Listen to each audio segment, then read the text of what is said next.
Translated by Robert Southey. Book 4, Chapter 41. Of what happened to Don Bruneo of Bonamar and Angriote of Estravaus and Branfil, in the succour which they brought to the Queen of Dacia. So joyful was the Queen of Dacia for the aid which she had obtained, that it was some time before she asked the knights who they were. Good lady, quoth Angriote, so little will you know us, that the knowledge of our names will neither lessen nor increase your hope of help from us. These two knights are brethren, the one is Don Bruneo of Bonamar, the other Branfil.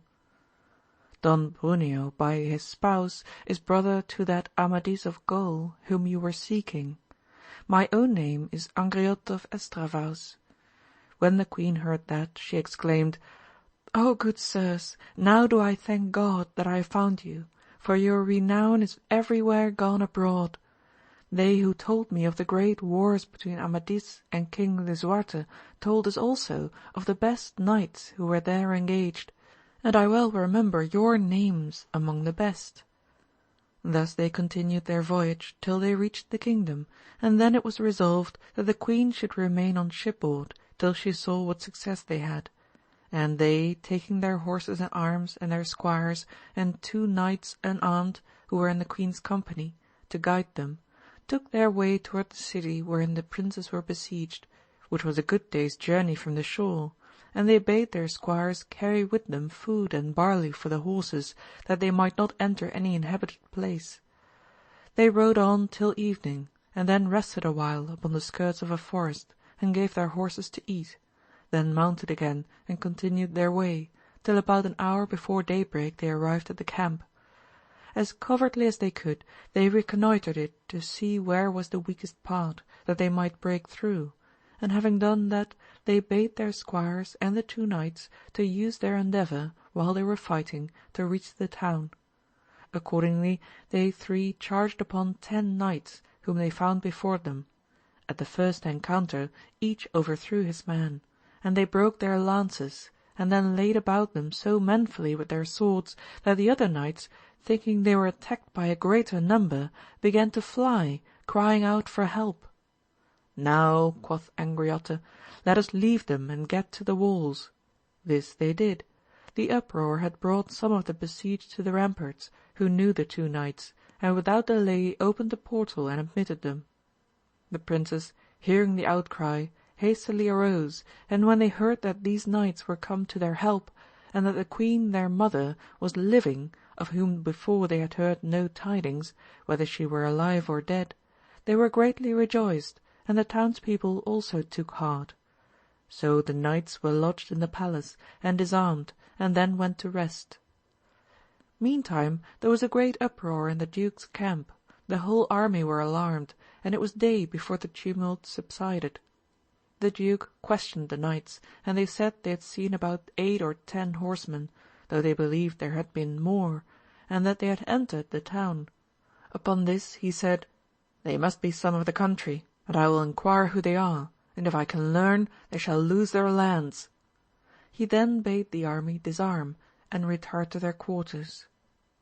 After Angriote and his companions had slept a while, they rose and heard mass with the young princes, and then required them to summon all their people, that they might see what was their force.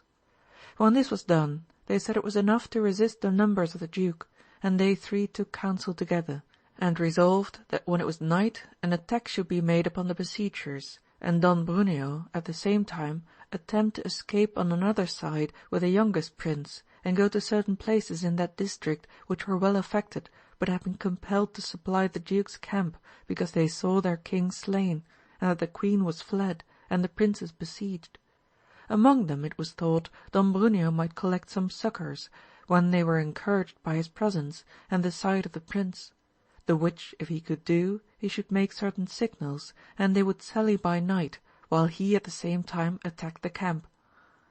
When the night was far advanced, Angriote and Branfil and all the people of the town sallied out, and Don Bruneo and the prince went out on the other side, as had been agreed. Angriote and Branfil led the way along a lane between gardens which they had noted by day, and which led into the plain where the army was encamped. This plain was not guarded by day, but by night about 20 men were set to watch it. These they charged so hotly that they soon overthrew them, killing some and beating down the rest. Angriote and Branfil passed on, felling all those who came from the camp at the uproar, and thus they continued their way till they came out into the open plain. The Duke was now on horseback, and being enraged to see such confusion excited by so few enemies, he spurred at them, and his people followed so furiously that it seemed as if the ground would split, so that the townsmen were dismayed and fell back into the lane, and none remained in the field except Angriote and Branfil, who bore the brunt of all that multitude, and they, though they bestirred themselves well, and slew many, and even beat the Duke from his horse, were perforce obliged to retreat into the lane also, where they halted, for the place was narrow. The Duke, though he had fallen, was not wounded. He was soon remounted, and, when he saw the enemies making good their ground, and that those 2 knights resisted all his power, and maintained the pass, he cried out shame upon his knights, that they let 2 men baffle them. With that so many advanced with him, and made such an attack, that Angriote and his comrades, and their people, were driven up the lane some way, and the Duke thought he had won the battle, and that he might enter the town with them. So advancing like a conqueror before his men, sword in hand, he came up to Angriote and smote him on the helmet, for which he received payment without delay. For Angriote, after he had seen how this man took the command, always had his eye upon him, and now that he was in his reach, lifted up his sword and dealt him such a blow upon the helmet as took away all his strength and brought him to the ground at the horse's feet. Then he shouted to his people to take him, for it was the Duke. He and Branfil immediately advanced and beat back the enemy, for as the lane was narrow they fought to advantage, as they could only be attacked in front. Meanwhile the Duke was taken. He, as he recovered, knew not in whose hands he was, but his men thought that he was slain, and retreated into the field. Then the 2 knights forbore to pursue, being satisfied with the advantage which they had gained, and retired into the town. Their horses soon died of their wounds, and their arms were in bad plight, but they themselves had no great hurt. At the gate they found Prince Garinto, for so he was called, and you may imagine the pleasure he felt to see them safe, and the Duke a prisoner. Of all this Don Bruneo knew nothing, save only that he heard the uproar. There were only a few men on foot left on the side where he went out, for the rest were gone toward the place of battle. These men were without any to lead them, and he would not endanger the prince by attacking them, but passed through them without hindrance, and thus they rode on all the remainder of the night, following their guide. When it was morning they came in sight of a good town called Alimenta, from whence they saw 2 armed knights coming towards them, and the guides told him they belonged to the Duke's party. These were they whom the Duke had sent to all the places round, to learn who had succoured the town, and to order more food for the camp. "Look you to the child," cried Don Bruneo. "I will see what kind of knights they can be who follow so wicked a lord." Then he made towards them, who thought he was one of the camp, crying out, "Defend yourselves, ye bad knights, who live with the traitor, for I defy you to death." At this they replied, "You shall have the reward of your folly. We should have let you pass, taking you for a friend." With that they ran at him, all 3 brake their spears, but he whom Don Bruneo encountered was driven to the ground so violently that he could neither move hand nor foot. Sword in hand, Don Bruneo then turned against the other, and a brave battle ensued, but that other knight was not of such force as was Don Bruneo, nor so practised in such dangers, and the blows fell on him so heavy that he dropped his sword, and lost both his stirrups, and fell upon the neck of his horse, crying, "For God's sake do not kill me." "Yield then," quoth Bruneo. "I yield," he replied, "to save my life and my soul." "Alight then." This he did, but he tottered and fell. Don Bruneo made him rise. "Go see if thy companion be alive or dead," and he went and unlaced his helmet, and when the other knight felt the air it somewhat revived him. Don Bruneo then beckoned with his sword to the young prince, for the guide had gone some way forward with him, distrusting the event of the combat. When the child came up and saw what Don Bruneo had done, he was greatly amazed. Good child, said he, order your enemies to be slain, though this would be but poor vengeance for the treason which their lord committed against your father.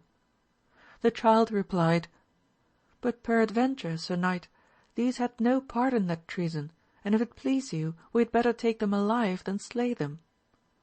This answer pleased Don Bruneo, and he thought that if the child lived he would be a good man. He then bade the guide lay the one knight who was stunned across his horse, and making the other mount, they all proceeded to the town.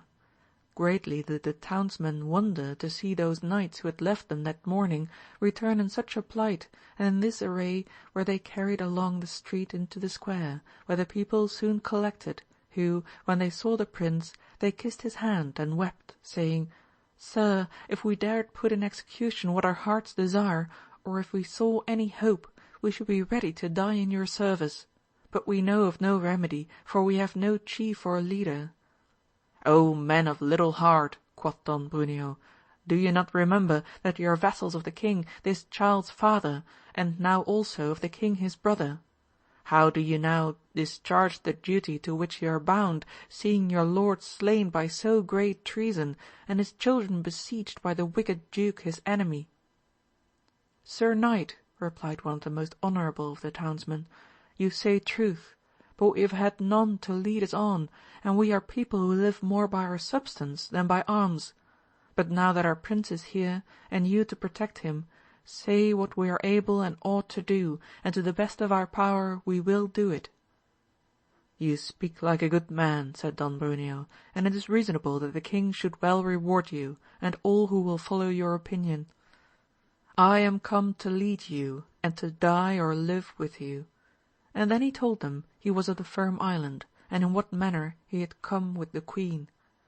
At this there was a great acclamation, and the people cried, There never a knight of the Firm Island who was fortunate since the famous Amadis of Gaul won it. Order us as you think good, and we will obey. Don Bruneo then thanked them for their good will, and made the young prince thank them also. He then had the gates made fast, and said to them, Go ye to your houses, and eat and make ready your arms. I and the prince will go to the next town, and return hither with such force as we can raise there, and then I will lead you in such manner that if the enemy await us, they shall be all destroyed. They have already enough to do, now such help is come to the king.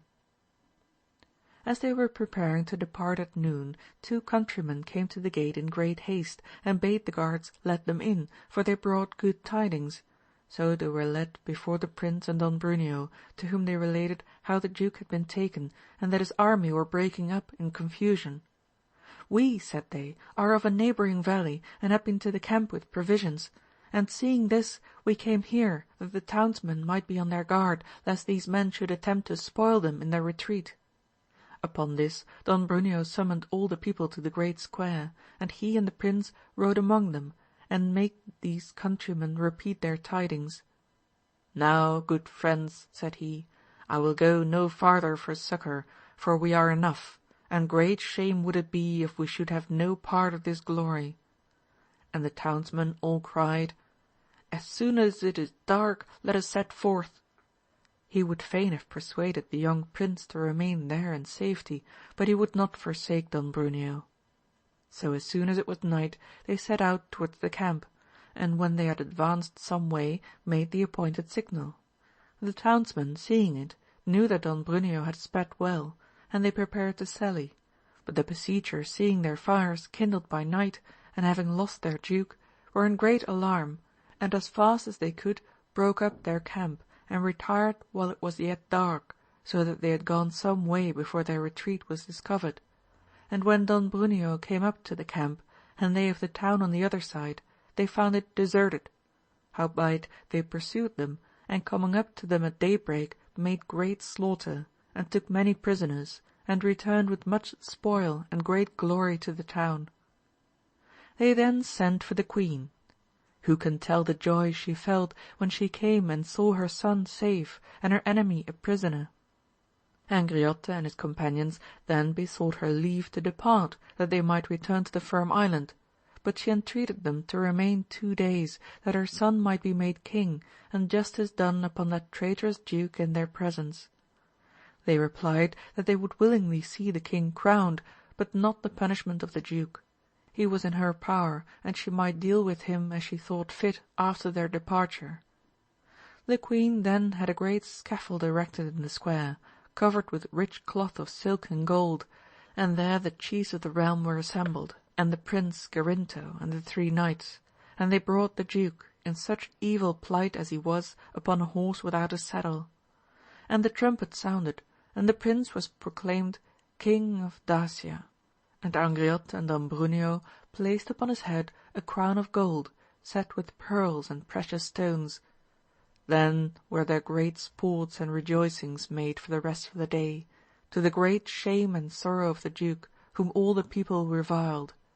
But those knights besought the queen to send the duke away, or else they would depart, for they would not see such insults offered to any prisoner in their presence.